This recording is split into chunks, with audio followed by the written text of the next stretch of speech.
This is my weekly music video roundup. I'm looking at 4 releases and talk about what's interesting to me as a camera person, as a first assistant camera, and as a person who, spends quite some time on YouTube actually.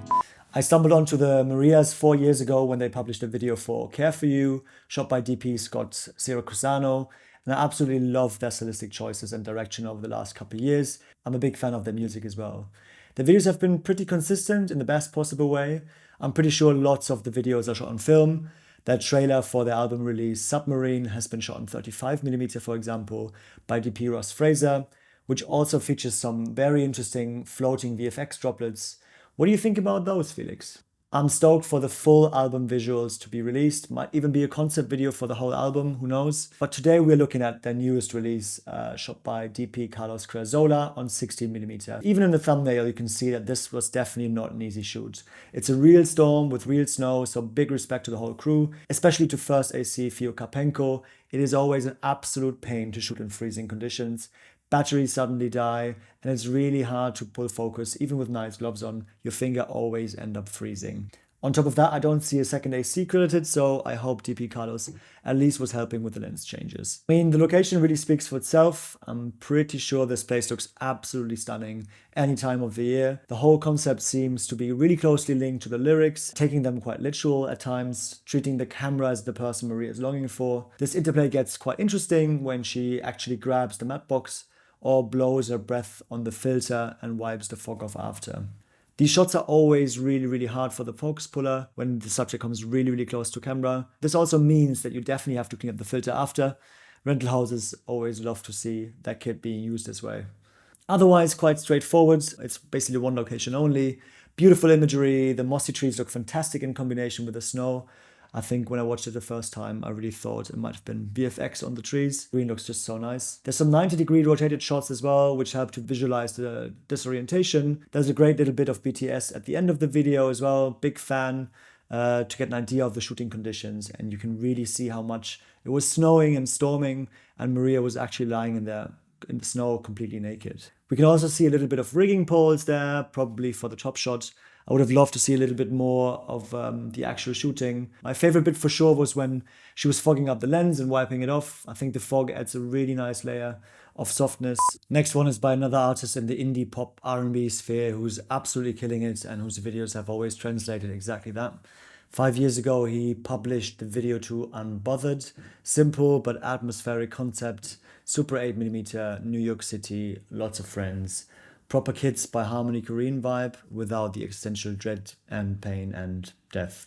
With growing fame and fan base, so did his videos. I was blown away by I Slippin', published in 2023, which combined a lot of experimental bits together, from heat cams to animated MRI scans, CGI models of Omar, mixed media collages, and finally a big beautiful water pool setup in a studio. Certainly not an easy brief for DP Adam Newport-Berra, and definitely one of my favorites from 2023. Today we're looking at Spite, his newest video shot by DP Louis Marty. Choreography and dance plays a huge part in this one, and I love the contrast between Omar 5 years ago and now. I've just rewatched Unbothered, and how effortlessly he's moving and dancing around. The narrative arcs implying that maybe we're seeing a younger Omar here, and I would have actually loved to see a bit more of the two young boys and how their narrative would have developed further. We're also getting some exterior night spotlight shots, but it's a shame that we don't get to see Omar in the cable car zooming over Mexico City. I wonder what the reasons were, why they didn't shoot there. I'm sure they wanted to. I think it's the opening shot as well. And yeah, it looks like it's been shot on a full frame or large format camera. Spherical lenses. Lighting is mimicking natural light most of the time, nothing too crazy here, and we have a mix of sticks, handheld and Steadicam. My favorite bit by far is sitting right in the beginning. It's the sequence setting up the tension and relationships between the different characters, and that's being intercut with details of Omar getting into his choreography, and just the way the tension is being built up here is, I think, really nicely done. Moving on to number 3, another distorted, mashed up, mixed media flood in 21 Savage and Brent Faiyaz Should Have Worn a Bonnet. Couldn't find the DP or director for this, unfortunately. The camcorder B-cam look is definitely here to stay, and saw random digital cameras from the early 2000s. Rental companies should really stock up on well-serviced camcorders again. As an AC, it is so frustrating when on the actual day of the shoot, right in the morning while you're setting up. The director just plonks a camcorder model you've probably never seen before in your life right in front of you, and it's yours to figure out. Always a fun one for the DIT as well. Most of these cameras have quite unique ports and therefore need special cables that you don't just have flying around in your kit.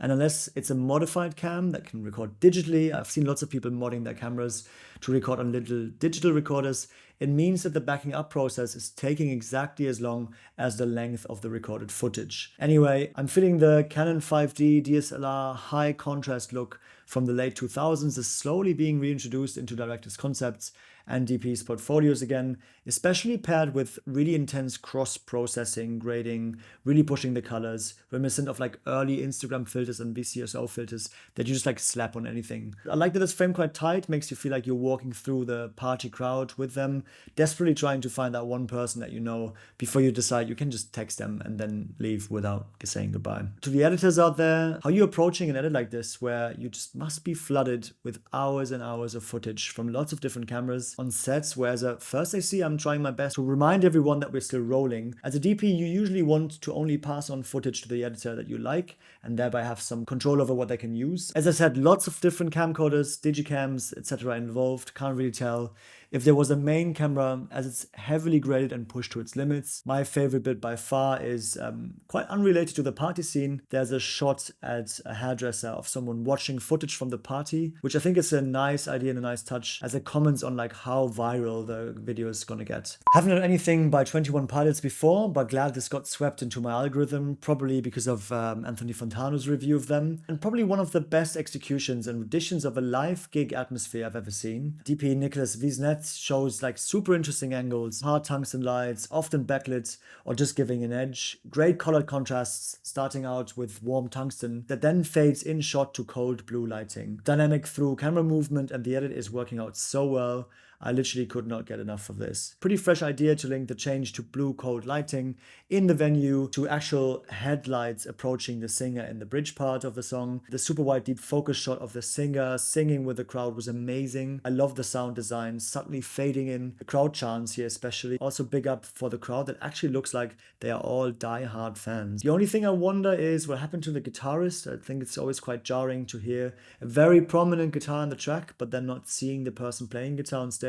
But apparently the band is just a duo, so maybe one of them is also recording and playing guitar, so fair enough. I'm not sure what to make of the black charred neck or hand thing. It seems to be like a recurring thing. There are some other press photos with the same lead guy in the same look. The ukulele part at the end was a bit too much cheese for me, but I enjoyed the way they were jump cutting between different takes and creating these temporal glitches. Yeah, actually the video had like a variety of setups. I'm pretty sure for the gig venue setup they were using a crane pushing in and out, and then have some like angles on sticks with some like quick movements, either like whip pans or like whip tilts, but very controlled. Yeah, and then there's a big Steadicam sequence at the end, just like pulling out, reversing, and then all the crowd is just gone and the lead singer is by himself. My favorite bit of the video is, I think I gotta say, the way DP Nicholas Wiesnet lit and shot the stage was a huge pleasure to watch. They must have seen Turnstile's new hard design. Just mad energy. That's it for this week. 5 mid to strong videos. I think with 21 Savage and Brent Faiyaz being a bit mid, I think 21 Pilots is the winner for me this week. I love the way they were setting up the stage. At this point also, huge thanks to Altglas Rental here in Berlin. They've been kind enough to sponsor this video today. They're always there to help when it comes to testing out film equipment. They got a great setup here at Südkreuz, so just give them a shout if you want to test anything. Bye bye!